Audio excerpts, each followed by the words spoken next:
प्यारे विद्यार्थियों, हम विभवमापी का टॉपिक पढ़ रहे थे और विभवमापी का हमने कंसेप्ट समझा था कि विभवमापी किस टाइप से किसी अज्ञात राशि का मापन करता है। उसका हमने एक तरह से सिद्धांत देखा था।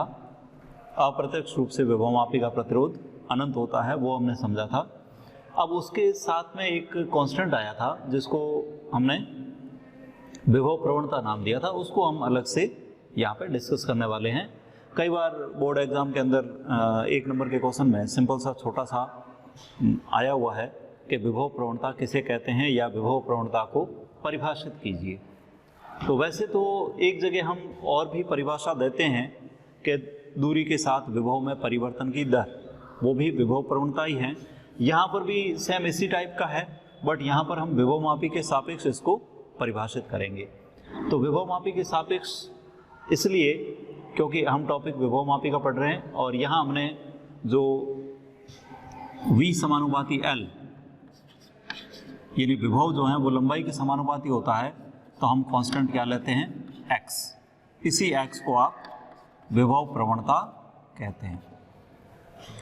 परिभाषा मैं यहीं से बना देता हूँ बहुत आसानी से कि यदि L = 1 मीटर तो x = v। यही परिभाषा बहुत सिंपल परिभाषा है। एकांक लंबाई पर विभव पतन।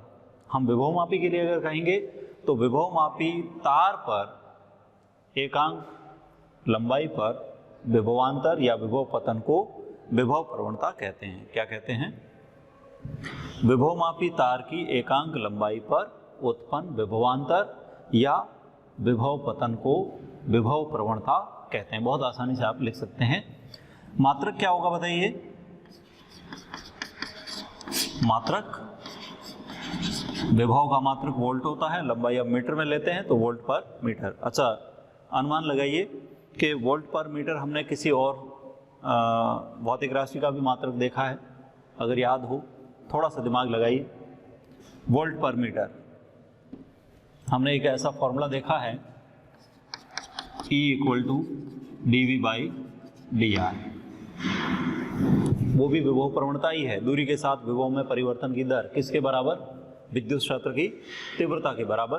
तो इसका मतलब ये हुआ कि जो यहाँ हम विभव प्रवणता कह रहे हैं उसको हम विद्युत क्षेत्र की तीव्रता के इक्विवेलेंट कह सकते हैं। हालांकि राशियाँ अलग अलग हैं। ये विभव प्रवणता है, वो विद्युत क्षेत्र की तीव्रता है और वो किसी शर्त के साथ आई है। यहाँ पे कोई शर्त नहीं है, V समानुपाती L है।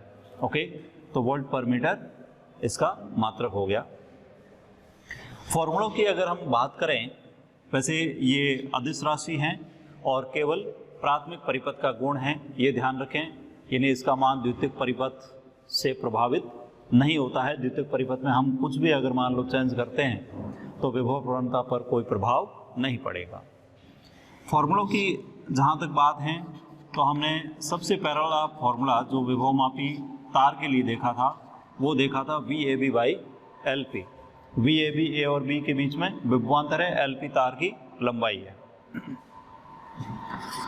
VAB यानी A और B के बीच विभवांतर, धारा हमने IP ली थी, प्रतिरोध RP लिया था विभवमापी तार का, तो VAB हो गया IP × RP। ओके, तो मैं इसको ऐसे भी लिख सकता हूँ, यानी IP RP/LP। प्रतिरोध जो होता है ये होता है ρL/A।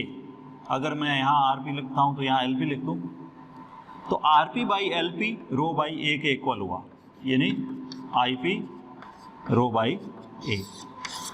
तो अलग अलग टाइप के फॉर्मूले हम यहाँ पे जो है विभव प्रवणता के देख सकते हैं। IP ρ/A। आप अलग अलग पदार्थों के लिए विभव प्रवणता की तुलना भी कर सकते हो कि किसकी विभव प्रवणता ज़्यादा होगी या किसकी कम होगी, छोटे क्वेश्चंस के रूप में। इसी फॉर्मूले को हम आगे बढ़ाएं तो IP विभवमापी तार में प्रवाहित धारा, उसको हम फॉर्मूले के रूप में इस टाइप से देख सकते हैं कि EP सेल का विद्युत वाहक बल, RP तार का प्रतिरोध, r आंतरिक प्रतिरोध और धारा नियंत्रण का प्रतिरोध RH।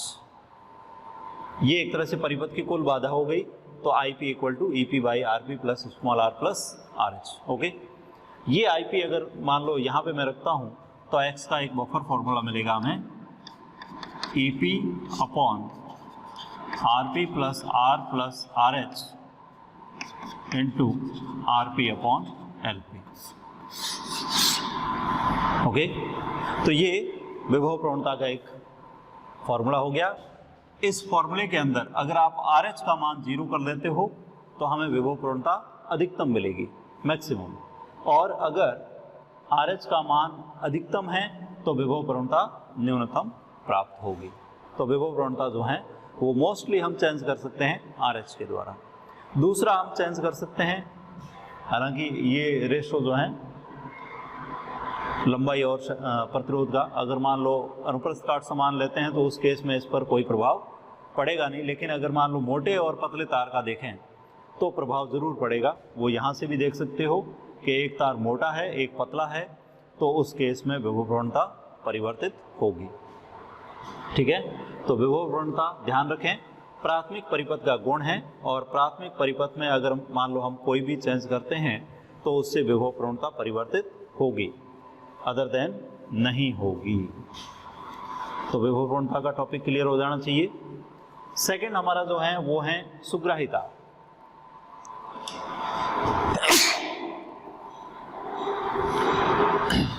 सेंसिटिविटी, सुग्राहिता, विभवमापी की सुग्राहिता। एक्चुअल में सुग्राहिता से यहाँ पे मीनिंग क्या होगा कि विभवमापी अल्पतम विभवांतर को कितना अच्छी तरह से मापता है, यानी अल्पतम विभवांतर को अधिकतम शुद्धता के साथ मापने की जो क्षमता है उसको हम सुग्राहिता कहेंगे। विभवमापी द्वारा अल्पतम विभवांतर को अधिकतम शुद्धता के साथ मापने की क्षमता सुग्राहिता कहलाती है। और सुग्राहिता विभव प्रवणता के व्युत्क्रम के बराबर होती है। इसका मतलब इसका फॉर्मूला हम L/V ले सकते हैं। तो एकांक विभवांतर के लिए संतुलन लंबाई सुग्राहिता कहलाती है, और जितनी संतुलन लंबाई हमें ज़्यादा मिलेगी उसको हम आसानी से नोट कर पाएंगे। और यही वजह होती है कि विभवमापी तार को हम 10 मीटर लंबाई का लेते हैं, क्योंकि तार की लंबाई जितनी ज़्यादा होगी संतुलन लंबाई हमें उसके अकॉर्डिंग मिलेगी। इसलिए सुग्राहिता बढ़ाने के लिए ही विभवमापी का तार 10 मीटर लंबाई का लिया जाता है। क्वेश्चन बनता है, ध्यान रखें। ओके, और इसका मात्रक जो है वो मीटर पर वोल्ट ले सकते हैं। तो सुग्राहिता बहुत सिंपल सा कंसेप्ट है, विभव प्रवणता का व्युत्क्रम। अब तीसरा अपना इसमें जो छोटा सा टॉपिक है वो है मानकीकरण, स्टैंडर्डाइजेशन। मानकीकरण से क्या मीनिंग होगा, ये एक्चुअल में विभव प्रवणता से संबंधित है कि विभवमापी तार पर विभव प्रवणता ज्ञात करने की प्रक्रिया मानकीकरण कहलाती है। हालांकि अभी हमने जो थ्योरेटिकल फॉर्मूले लिखे थे विभव प्रवणता के, उन फॉर्मूलों से हम विभव प्रवणता एक्चुअल में ज्ञात नहीं कर पाते हैं। कारण है कि वहाँ पे आंतरिक प्रतिरोध का भी फैक्टर है, वहाँ पे RH का भी फैक्टर है। तो उस केस में हमारे लिए सुविधाजनक रहता है कि हम कोई दूसरी प्रोसेस अपनाएं, दूसरी कोई प्रक्रिया, और वो प्रक्रिया है मानकीकरण, विभव प्रवणता ज्ञात करने की प्रक्रिया। इसके लिए हम क्या करते हैं, एक मानक सेल काम में लेते हैं।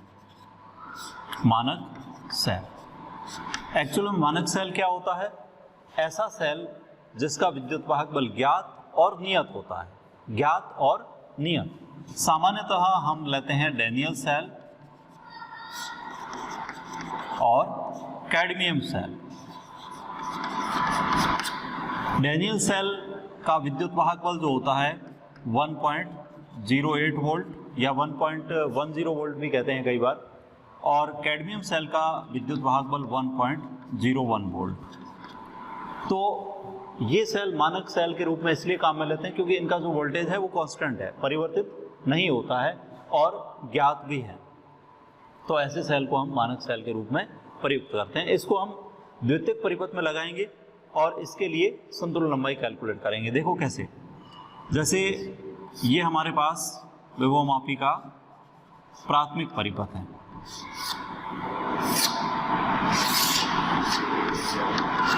विभवमापी का प्राथमिक परिपथ, बिंदु ए और बी के बीच में विभवमापी का तार जुड़ा हुआ है 10 मीटर लंबाई का। ये सेल है ईपी, ये कुंजी और ये आरएच। द्वितीयक परिपथ में हम यहाँ पे मानक सेल कनेक्ट करेंगे और मानक सेल का ऋण सिरा धारामापी और विसर्पी कुंजी से। ओके, ये है ES। अब देखो प्रक्रिया क्या है कि सबसे पहले जब हम कुंजी K को ऑन करेंगे, प्राथमिक परिपथ वाली को, तो यहाँ पे धारा IP प्रवाहित होगी जो विभवमापी तार में एक समान रूप से प्रवाहित होगी। अब जब धारा प्रवाहित हो रही है उस स्थिति में अगर मान लो हम इस विसर्पी कुंजी को विभवमापी तार पर स्पर्श करवाएंगे तो हमें धारामापी में विक्षेप प्राप्त होगा। देखो, अगर हम बिंदु A के पास स्पर्श करवाएं यानी पहले तार पर, तो विक्षेप एक साइड में मिलना चाहिए, और बिंदु B पर स्पर्श करवाएं तो विक्षेप दूसरी साइड में मिलना चाहिए। तब हम यहाँ पे जो है परिपथ संयोजन को सही मानते हैं। एक्चुअल में हमें जो है जीरो विक्षेप, क्योंकि विभवमापी जीरो विक्षेप विधि पर ही आधारित है। ठीक है, तो ये तो पहले टेस्ट कर लेते हैं कि A और B पर स्पर्श करवाने पर धारामापी में विक्षेप विपरीत आता है या नहीं आता है। अगर नहीं आता है तो फिर आपको परिपथ दोबारा से चेक करना पड़ेगा, और नहीं आने के कई कारण हो सकते हैं कि जैसे EP का मान कम है ES से, तो उस केस में भी जीरो विक्षेप, एक साइड में ही विक्षेप प्राप्त होता है। तो हम क्या करेंगे कि पहले ये टेस्ट करेंगे और उसके बाद अलग अलग तारों पर टेस्ट करते हुए ये देखेंगे कि धारामापी में जो विक्षेप है वो किस तार पर चेंज हो रहा है। तो जहाँ भी चेंज हो रहा है वहाँ पर हम क्या करेंगे, रुक जाएंगे, उस तार पर रुक करके राइट एंड लेफ्ट मूव करके और ये देखेंगे कि धारामापी में जीरो विक्षेप कहाँ पे मिल रहा है। तो धारामापी में जीरो विक्षेप की जो स्थिति, जैसे सिद्धांत में मैंने समझाया है कि ये वाला विभवांतर यानी A और J के बीच का विभवांतर ES के बराबर हो जाएगा, तो फिर इस द्वितीयक परिपथ से विभवमापी धारा ग्रहण नहीं करेगा। उस स्थिति में न तो IP का कोई भाग नीचे जाएगा, न ही इस मानक सेल से इधर धारा प्रवाहित होगी। तो उस केस में जॉकी की जो भी स्थिति है वो इस मानक सेल के लिए संतुलन लंबाई कहलाएगी, क्योंकि मानक सेल यहाँ पे संतुलित हुआ है। तो उस स्थिति को हम बोलेंगे ES समानुपाती LS। ओके, अब ES समानुपाती LS हैं, हम कांस्टेंट ले लेंगे X, और X equal to ES by LS volt per metre. तो इजीली समझ में आ जाना चाहिए कि मानक सेल है, मानक सेल का विद्युत वाहक बल हमें पता है, और ये मानक सेल कितनी लंबाई पर संतुलित हो रहा है वो हम स्केल की सहायता से नोट कर लेंगे, तो हमें विभव प्रवणता का मान प्राप्त हो जाएगा। तो विभव प्रवणता ज्ञात इस टाइप से की जा सकती है, और उस प्रक्रिया को ही हम क्या कह रहे हैं, मानकीकरण कह रहे हैं। तो विभवमापी से संबंधित ये कुछ जो हैं बहुत छोटे छोटे टॉपिक्स जिनके बारे में छोटे क्वेश्चन बनते हैं 1 नंबर या 2 नंबर के। तो विभव प्रवणता आपको समझनी है, सुग्राह्यता समझनी है, और आफ्टर दैट विभव प्रवणता ज्ञात करने की प्रक्रिया जिसको हम बोलते हैं मानकीकरण, वो इस टाइप से समझ सकते हैं। ओके।